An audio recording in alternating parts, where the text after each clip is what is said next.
रक्सी खाएको हामीले अब नि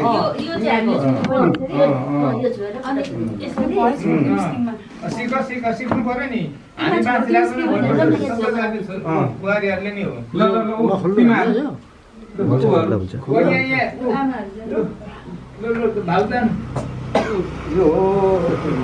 ल यता बोजू सासू पर्नुहुन्छ है अब मनिताले ढिलो बोले सासू पर्नुहुन्छ हैन बोजू सासू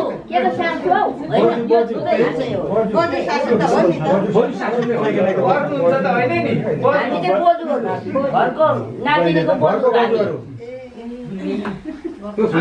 हाम्रो भाउजू त धेरै हुनुहुन्छ फेरि सिस्टम त यस्तो रहेछ भने फेरि त्यस्तो प्रोसेसन नलाग्नु नि बजार त धेरै हुनुहुन्छ म पनि त्यसैको के भन्नु